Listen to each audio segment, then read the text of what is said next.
Hello there. I'm sorry I missed doing a story last night, but I've got a new one for you today. I don't know if you've come across this one before. It's by Julia Donaldson, she who wrote The Gruffalo.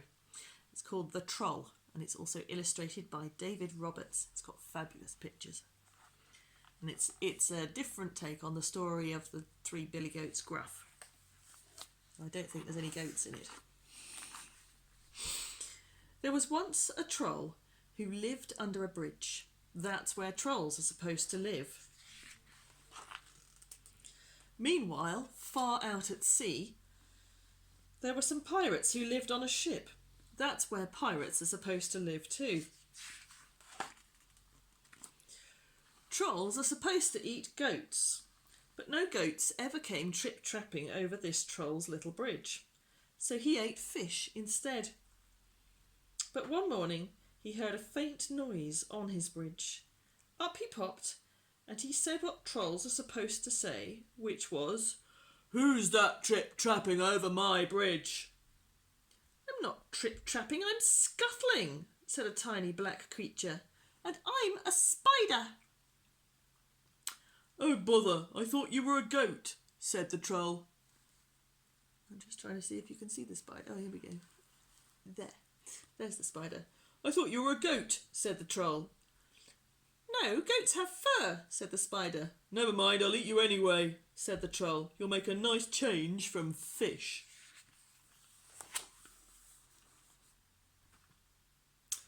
"Oh, please don't eat me," said the spider. "Why don't you go further down the river to the next bridge? It's a much better bridge for goats." "All right then," said the troll. So he packed up his frying pan and his cookery book, and off he strode.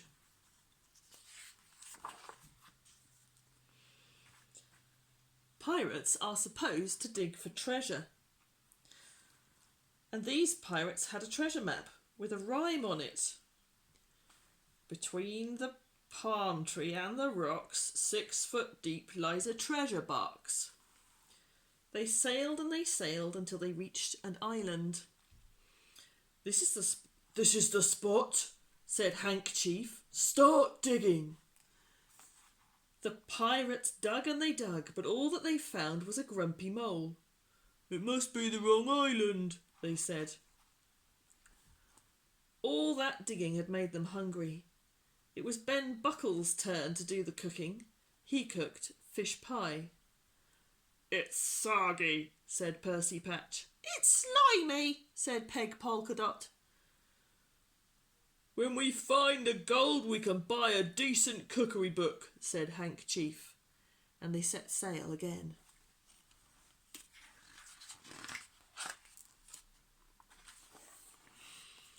The troll was sitting under his new middling-sized bridge, reading his cookery book. Suddenly he heard a sound above his head, and up he popped. "Who's that trip-trapping over my bridge?" he roared. "I'm not trip-trapping, I'm pattering," said a fairy creature, "and I'm a mouse." There's our mouse. "Oh bother, I thought you were a goat," said the troll. "No, goats have longer ears," said the mouse. "Never mind, I'll eat you anyway. I'm getting sick of fish."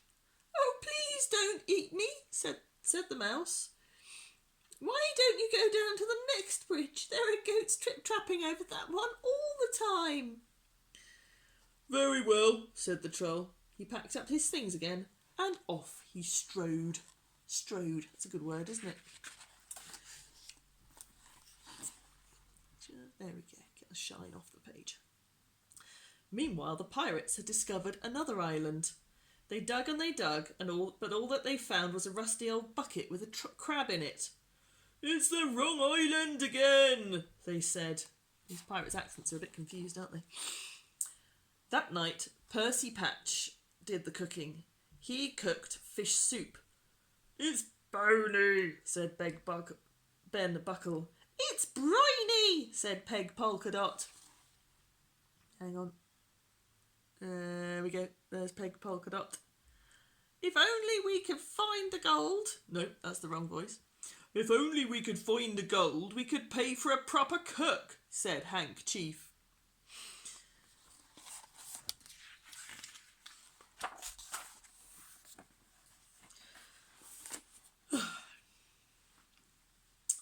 The troll was frying fish under his new big bridge when he heard a sound above his head. Up he popped. "Who's that trip-trapping over my bridge?" he bellowed. "I'm not trip-trapping, I'm lolloping," said a creature with long ears, "and I'm a rabbit." "Oh, bother, I thought you were a goat," said the troll. "No, goats have hooves," said the rabbit. "Never mind, I'll eat you anyway," said the troll. "Anything's better than fish." "Oh, please don't eat me," said the rabbit. "Why don't you walk down to the next bridge? There are herds of goats trip-trapping over that one." "Are you sure?" asked the troll. But once again he packed up and off he strode.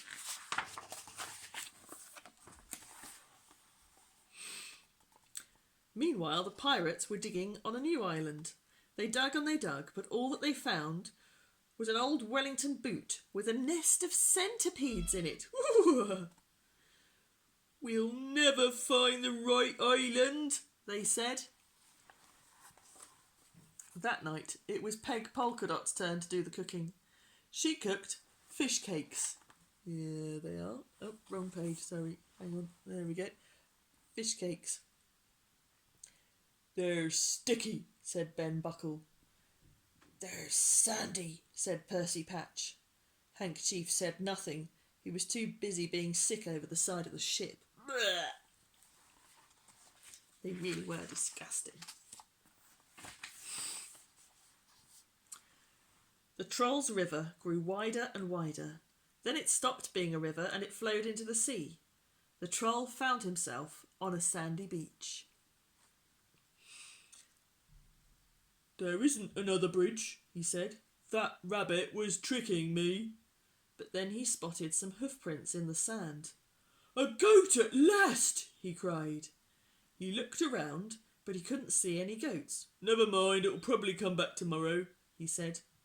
The troll followed the hoofprints. They led him to a spot between a tall palm tree and two big rocks.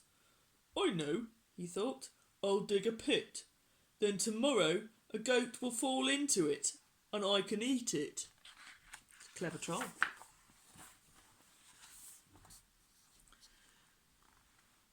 The troll dug and dug with his frying pan.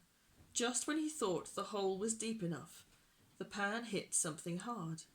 It was a great big chest. "Perfect," said the troll. "I can hide in there and keep warm. Then, when the goat falls into the hole, I'll open the lid and pop up." He lifted the chest. He lifted the lid. The chest was full of round gold things.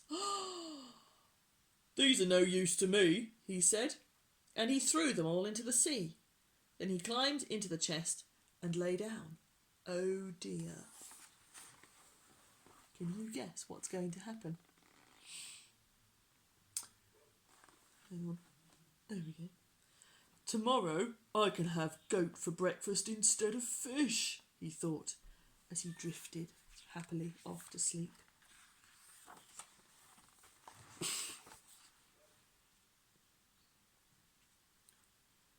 It was dark when the pirates arrived at the next island.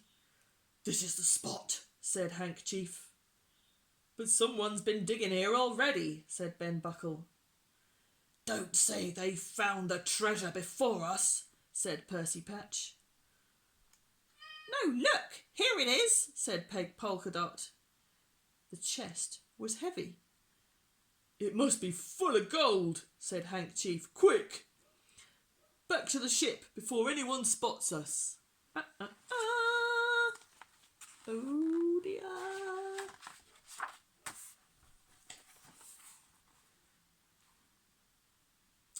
The troll was woken by a loud bang. "That's my breakfast falling into the hole," he thought. But why was the chest heaving and swaying? And why was the lid opening? Surely goats couldn't open lids. The lid opened wide. Staring down at the troll were 4 angry pirates. Oh no! There they are. It's Hank Chief, Peg Polkadot, Percy Patch, and the other one, Ben Buckle. Where's the gold? No, that's the wrong voice. Where's the gold? Shouted Hank Chief. I threw it into the sea, said the troll. The plank! The plank! Yelled Ben Buckle and Percy Patch. Make him walk the plank!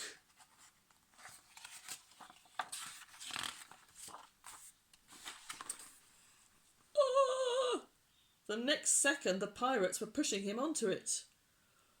Who's that trip-trapping over my plank? Jeered Hank Chief. I'm not trapping, I'm shuffling, said the troll in a very small voice, and I'm a troll. He reached the end of the plank. His knees were knocking. Jump! Yelled the pirates.